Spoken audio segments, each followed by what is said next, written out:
Bismillahirrahmanirrahim. Muslimin dan muslimat yang dikasihi Allah, Assalamualaikum warahmatullahi wabarakatuh. Alhamdulillahirabbil alamin. Wassalatu wassalamu ala asyrafil anbiya'i wal mursalin. Nabiyyina Muhammadin sallallahu alaihi wasallam wa ala alihi wa sahbihi ajma'in. Alhamdulillah, selamat kita bertemu kembali dalam siri penghayatan kita pada Qisasul Anbiya, di mana kita menghayati kisah ayah kita bersama, Nabi Allah Adam alaihi salam. Siaran ini merupakan bahagian yang kelima dalam siri penghayatan kita pada kisah Nabi Allah Adam, insan yang pertama yang Allah Subhanahu wa taala ciptakan. Muslimin dan muslimat yang dirahmati Allah, menerusi siaran yang lalu, walhamdulillah telah pun sama-sama kita hayati bagaimana Allah Subhanahu wa taala setelah menciptakan Nabi Adam, Allah mengurniakan ilmu pengetahuan kepada Nabi Allah Adam, dan Allah memerintahkan para malaikat untuk sujud beri penghormatan kepada Nabi Allah Adam di atas kelebihan kurniaan Allah itu. Semua malaikat sujud kecuali iblis yang enggan, yang merasakan dirinya itu lebih baik daripada Nabi Allah Adam. Diciptakan ia daripada api, sedangkan Nabi Allah Adam diciptakan daripada tanah. Lantaran itulah Allah Subhanahu wa taala mengusirnya daripada syurga dan merejamnya, yakni menghukumnya. Namun dalam pada itu, muslimin dan muslimat yang dirahmati Allah, iblis telah meminta agar hukuman kepadanya ditunda, ditangguhkan sampai hari kiamat, yang mana Allah Subhanahu wa taala mengkabulkan permintaannya sebagai menunjukkan bahawa Allah Tuhan yang kita sembah ini adalah Tuhan yang Maha Pengasih dan Maha Penyayang. Iblis yang Allah Maha mengetahui, kalau dilanjutkan ataupun ditangguhkan hukuman ke atasnya, tetap diberi tempoh, iblis ini tidak akan insaf. Iblis ini tidak akan bertaubat.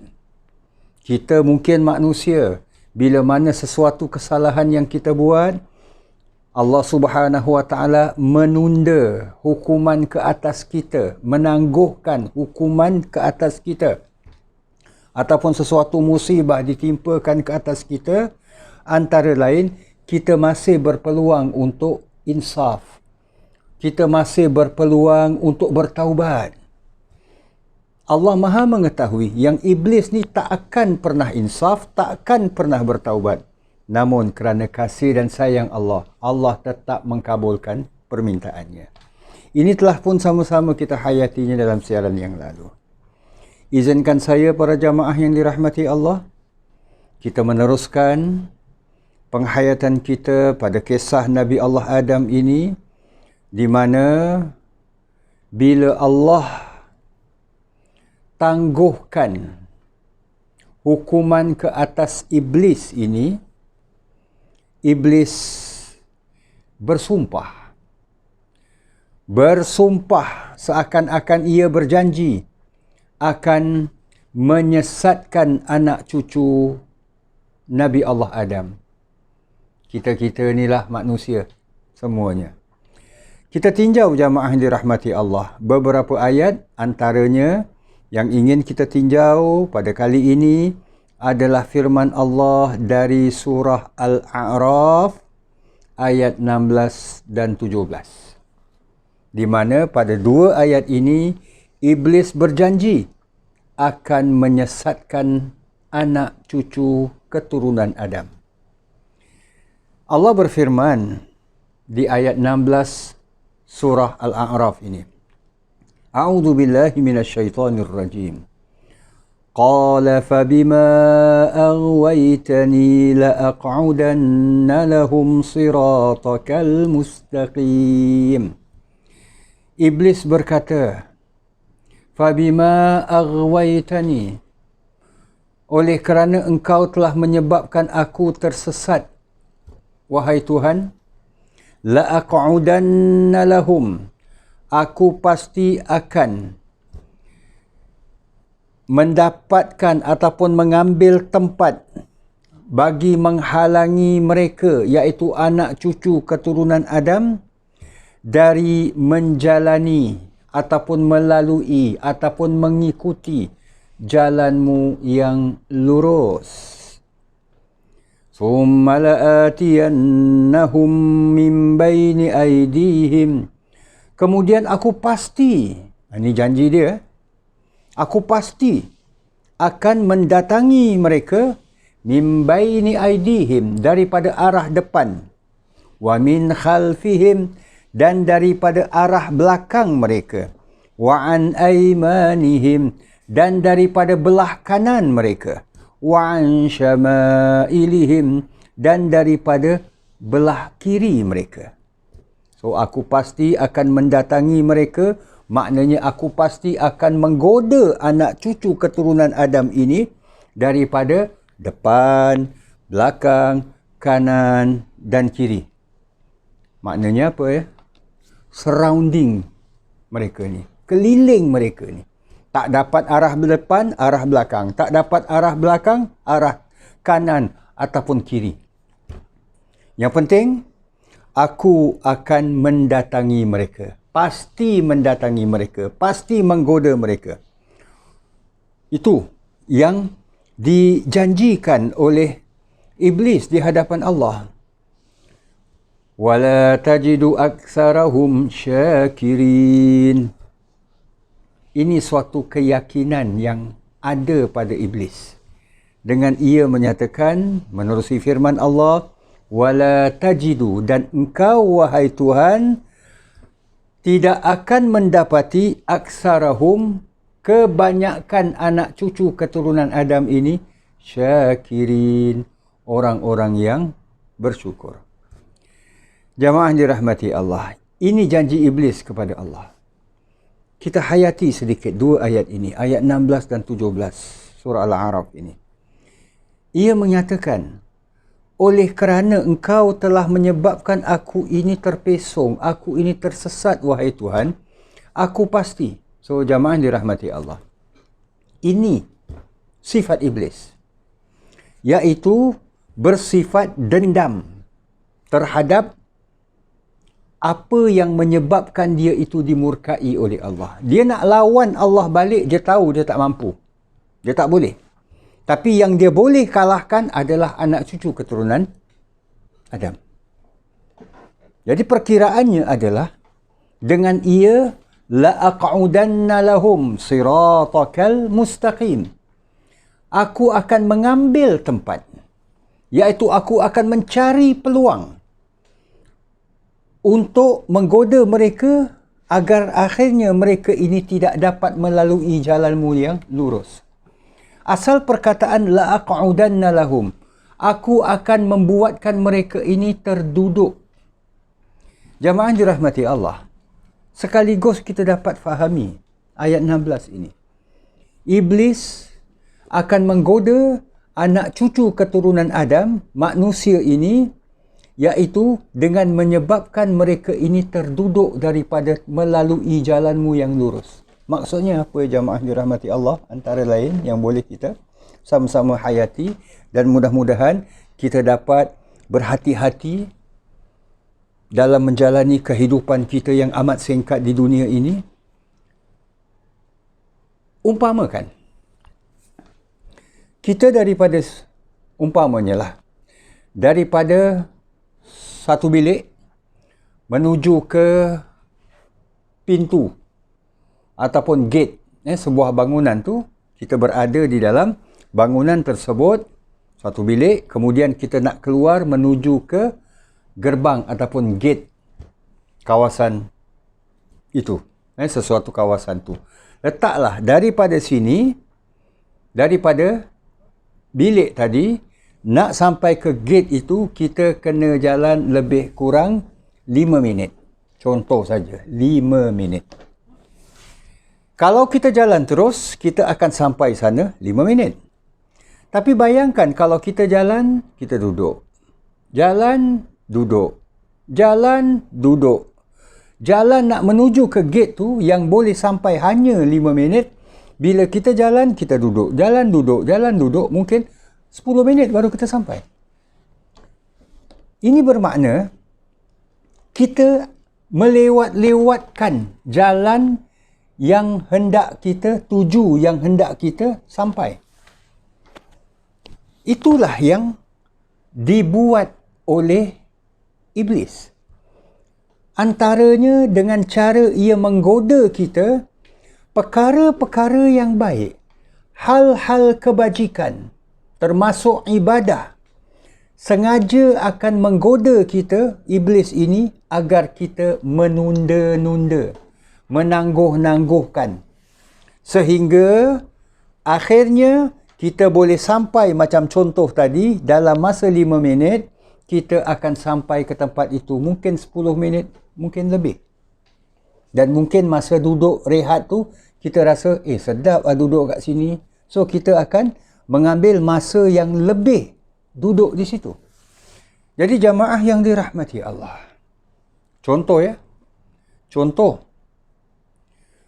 Solat zuhur. Umpamakan solat zuhur itu jam 1 tengah hari. Kita berkelapangan untuk mendirikan solat zuhur bila masuk waktu. Awal masuk waktu saja kita solat. 1.5 minit kita solat. Boleh. Kecuali kalau kita ni sedang sibuk lakukan sesuatu perkara yang tak dapat kita elakkan.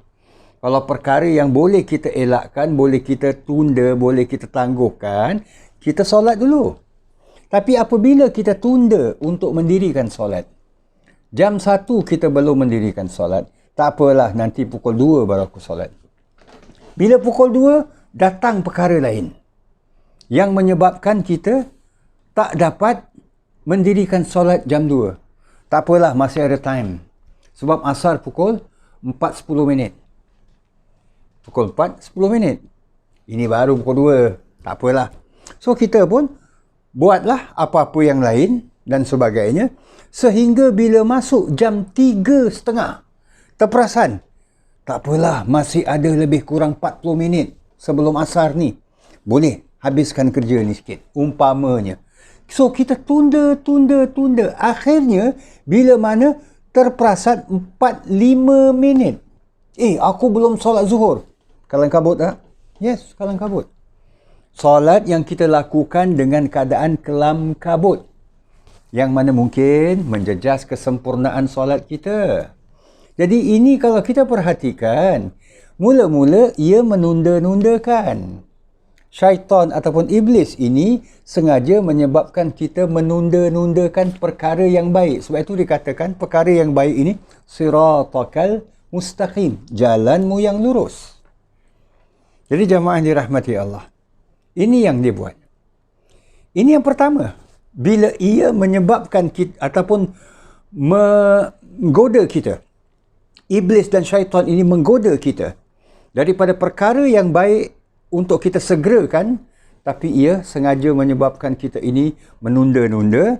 Summa, kemudian. So, bila kita menunda, kita menangguhkan perkara yang baik, la'atiyannahum, aku pasti akan mendatangi mereka.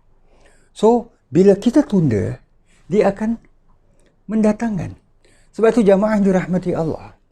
Macam contoh tadi. Bila jam 1 kita tak solat zuhur. Bila jam 2 kita nak solat, teringat benda ni aku belum buat.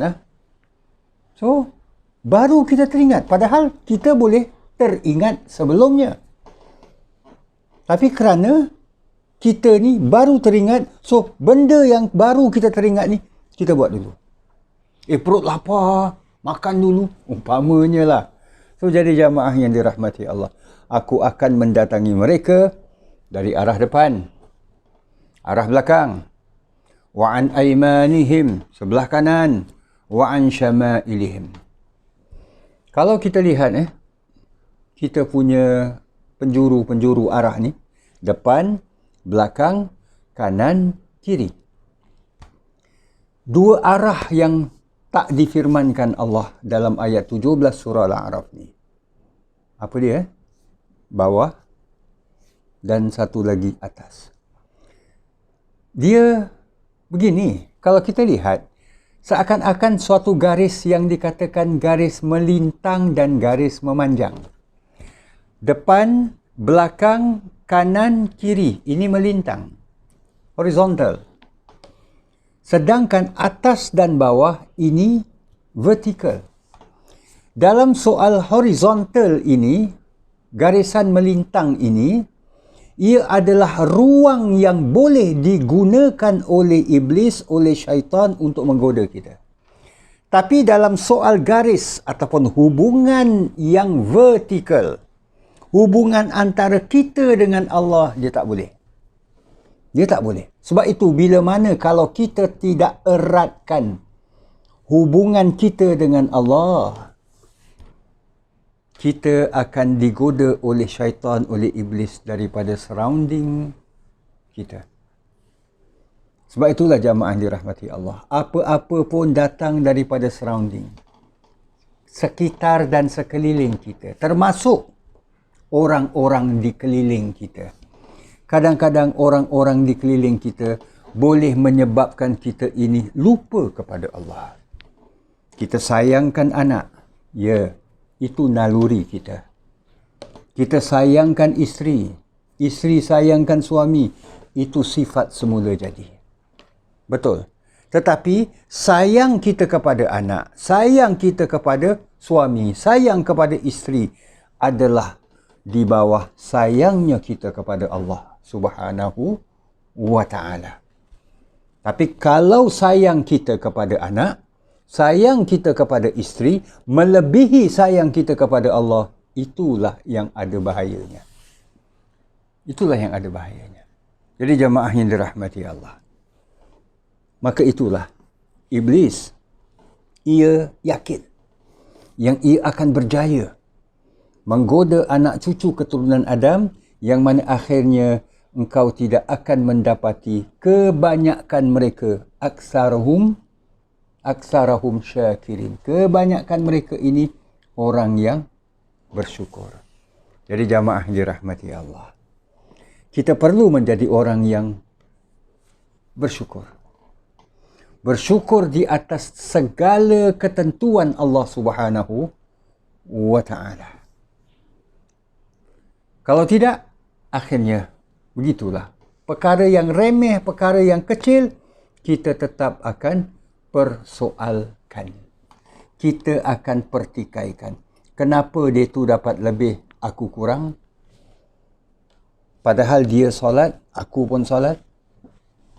Umpamanya, mengapa dia itu hidup senang sedangkan aku susah? Dia Muslim, aku juga Muslim. Malah kadang-kadang kita compare antara orang Islam dengan non-Muslim. Dia tak beriman dengan Allah tapi hidupnya senang. Kita yang beriman dengan Allah, hidup kita ni susah umpamanya. Kita tidak bersyukur dengan apa yang ada atas anugerah Allah Subhanahu wa ta'ala. Jadi jamaah dirahmati Allah, kita perhatikanlah. Ini iblis bersumpah untuk menyesatkan anak cucu keturunan Adam. Jamaah dirahmati Allah, macam kita sebutkan di penghujung siaran yang lalu, di mana iblis walaupun berkesempatan untuk menyesatkan anak cucu keturunan Adam, tapi malah ia memulakan dengan menggoda Nabi Allah Adam sendiri. Dan ia melihat peluang untuk menggoda Nabi Allah Adam, mungkin melalui macam tadi dikatakan, kat depan, arah belakang, arah kanan, arah kiri, surrounding, sekeliling Nabi Allah Adam. Nah jamaah dirahmati Allah, seterusnya Allah mengisahkan sebagaimana dalam surah An-Nisa ayat pertama, dan dalam Al-Quran terdapat beberapa ayat di mana Allah menciptakan isteri Nabi Allah Adam. Isteri Nabi Allah Adam alaihi salam. Al-Quran tidak menamakan dengan sesuatu nama. Hawa umpamanya. Al-Quran tidak menyatakan. Al-Quran hanya menyatakan bahawa ia ataupun pasangan ataupun senang kita cakap isteri Nabi Allah Adam itu diciptakan min anfusikum, daripada diri kamu sendiri. Jadi maknanya Allah menciptakan Hawa dari Nabi Allah Adam. Dalam sebuah hadis Nabi SAW pernah bersabda, yang lebih kurang maksudnya iaitu wanita itu diciptakan daripada tulang rusuk, dan tulang rusuk yang paling bengkok, kata Nabi. Jadi ia senang cakap apa yang Allah Subhanahu Wa Taala khabarkan dan kita gandingkan dengan hadis-hadis Nabi sallallahu alaihi wasallam, bermakna Allah menciptakan Hawa, isteri Nabi Adam, ibu kita ini semua adalah daripada Nabi Allah Adam alaihi salam. Maknanya manusia ini asalnya satu, Nabi Adam. Dari Nabi Adam Allah ciptakan Hawa. Daripada Nabi Adam dan Hawa Allah ciptakan manusia seluruhnya, keturunannya, iaitu kita-kita ni semualah. Jadi jamaah dirahmati Allah, bila Allah telah menciptakan Nabi Allah Adam, kemudian Allah ciptakan Hawa, Allah Subhanahu Wa Taala persilakan Nabi Allah Adam dan Hawa untuk tinggal di dalam syurga, bertempat tinggal fil jannah, di dalam syurga. Meskipun sebahagian ulama ada menafsirkan syurga yang dimaksudkan di sini adalah bukan syurga macam yang disediakan, bukan syurga yang disediakan untuk orang-orang yang apa kata orang itu, yang beriman kepada Allah, yang bertakwa kepada Allah di akhirat nanti. Tapi ini berbentuk syurga sementara. Jadi sebahagian ulama menafsirkan perkataan al-jannah, iaitu syurga itu adalah syurga sementara, khas untuk Nabi Allah Adam dan Hawa pada ketika itu. Tafsiran yang kedua menyatakan bahawa Allah berfirman dengan perkataan syurga, menempatkan Nabi Allah Adam dan Hawa di dalam syurga. Asal perkataan jannah ini adalah garden, taman. Jadi di sebuah taman. Di mana taman tu? Carilah. Pakai Google Maps ke apa ke, kita tak akan jumpa. Dan tak perlu pun untuk kita mencari-carinya. Yang penting kita beriman.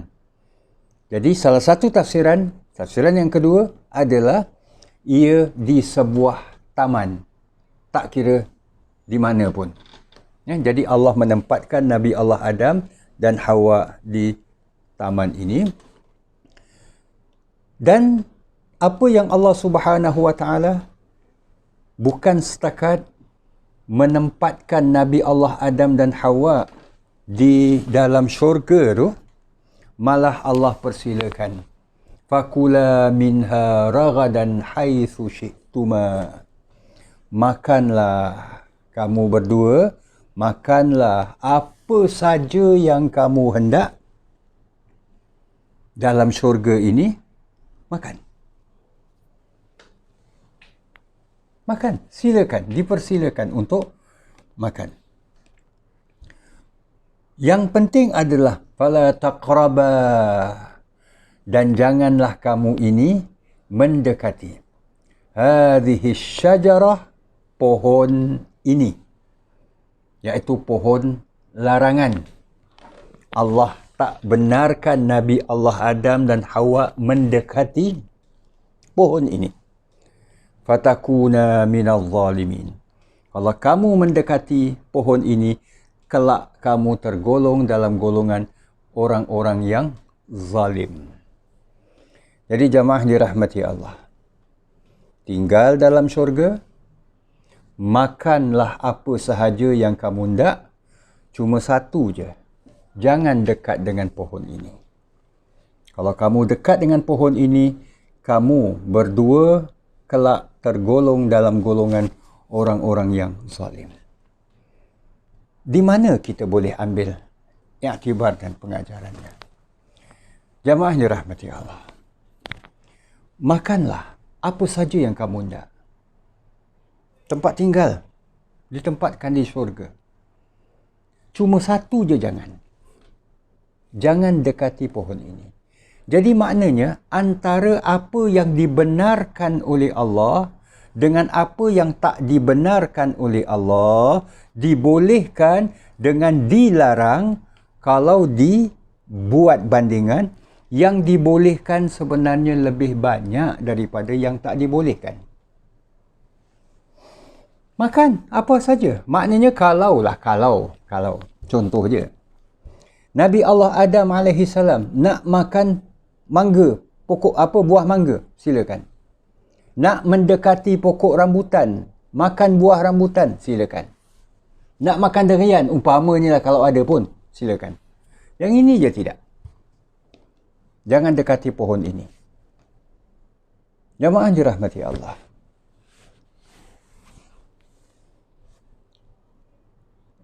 Ini bermakna syariat agama kita ada di sana apa yang Allah benarkan, benda yang halal, dengan apa yang Allah tak benarkan, Allah larang, yang haram. Kalau dibuat bandingan, sebenarnya lebih banyak yang halal berbanding yang haram. Lebih banyak halal daripada yang haram. Nak minum air apa? Jus, silakan. Nak minum air kopi, teh, apa saja jenis air, silakan. Cuma yang tak dibolehkan, air yang memudaratkan, air yang memabukkan dan sebagainya. Ini aja. Jadi benda yang dihalalkan banyak, yang diharamkan sedikit. Makanlah haiwan-haiwan yang disembelih atas nama Allah Subhanahu wa taala. Makan. Ayam, itik, kambing, lembu, makan. Tapi janganlah makan si biba ni, khinzir ni.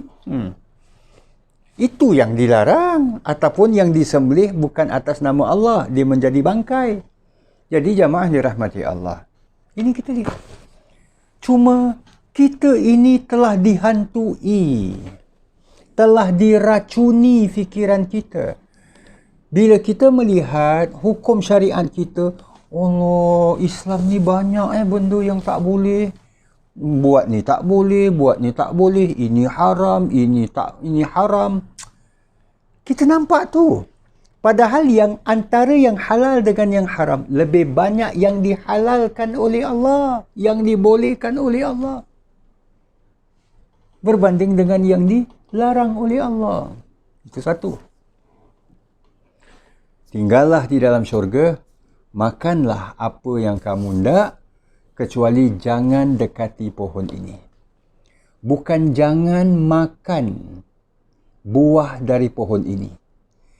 Bukan jangan panjat pohon ini. Tidak. Tapi, fala taqraba, jangan dekati. Jamaah dirahmati Allah, pengajarannya adalah larangan-larangan Allah bukan setakat jangan buat. Jangan dekatilah. Jangan dekati. Sebab kalau dah dekat, macam ada sebuah hadis Nabi SAW, al-halalu bayyinun, perkara yang halal itu jelas, wal haramu bayyinun, dan perkara haram itu pun jelas, wa bainahuma umurun mushtabihat. Antara yang halal dengan yang haram ini, antara keduanya, perkara-perkara yang samar-samar. Apa kata Nabi seterusnya?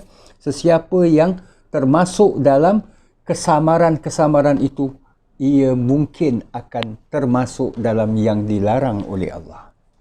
Jadi jamaah yang dirahmati Allah, begitulah. Bila Allah menegaskan perkara la taqrabu zina, janganlah, fala taqrabu zina, dan janganlah kamu mendekati zina. Bukan jangan buat, dekati pun jangan. Apa juga yang akhirnya membawa kepada penzinaan, maka jauhilah. Senang cakap, secara umumnya, perkara-perkara yang dilarang oleh Allah, kita jauhilah. Sedapat mungkin. Sedapat mungkin. Jadi, kalau tidak, kelak kita akan tergolong dalam golongan orang-orang yang zalim. Maksud zalim di sini bukanlah hanya setakat menganiaya, tapi termasuklah menganiaya diri sendiri. Menganiaya diri sendiri, zalim terhadap diri sendiri, antara lain bermaksud adalah sesuatu yang tak boleh dilakukan, kita lakukan. Kita zalim diri kita sendiri.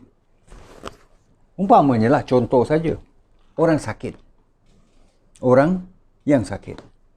Doktor dah katakan, dah nasihatkan, Pak Cik, ini benda-benda ni, Pak Cik ada darah tinggi ni. Ini makan daging ni kan, Pak Cik nak kena elakkan lah. Kalau boleh kurangkan, kalau boleh terus elakkan. Ni nasihat doktor. Jangan. So, kita langgar. Umpamanya. Akhirnya, sakit. Sakit tu datang lah. Sakit yang sedia ada tu, sakit tu dah memang sedia ada, dia datang. Kerana tak pantang. Inilah dia jamaah yang dirahmati Allah. Jadi kita perhatikan. Kita perhatikan. Di mana Allah Subhanahu Wa Taala menyatakan sebagai pedoman, sebagai garis pandu bahawa makanlah apa saja yang kamu hendak, kecuali jangan dekati pohon ini. So inilah kehidupan. Kehidupan penuh dengan garis panduan yang boleh dan yang tak boleh.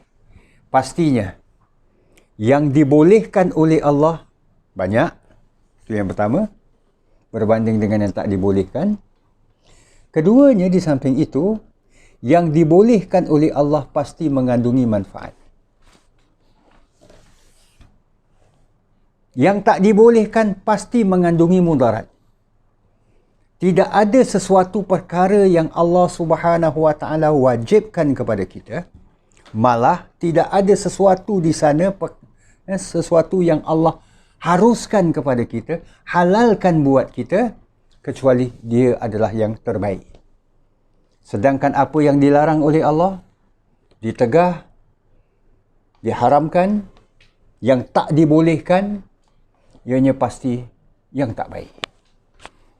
Yang inilah insya-Allah nantinya akan sama-sama kita hayati dalam siaran yang akan datang dengan izin Allah Subhanahu Wa Taala, apabila iblis menggoda Nabi Allah Adam, yang mana akhirnya Nabi Allah Adam ini tergelincir daripada garis pandu yang telah ditentukan dan ditetapkan oleh Allah Subhanahu Wa Taala. Insya-Allah akan kita hayatinya lagi dalam siaran yang akan datang dengan izin Allah Subhanahu Wa Taala. Terima kasih para jamaah atas kesudian bersama-sama. Mudah-mudahan kita senantiasa berhati-hati. Orang yang bertakwa adalah orang yang berhati-hati menjalani kehidupan ini. Kehidupan yang akhirnya mencari keridaan Allah Subhanahu Wa Taala. InsyaAllah. Terima kasih sekali lagi. Aqulu qawli hadha wa astaghfirullahal azim li wa lakum wa lisairil muslimin. Wassalamualaikum warahmatullahi wabarakatuh.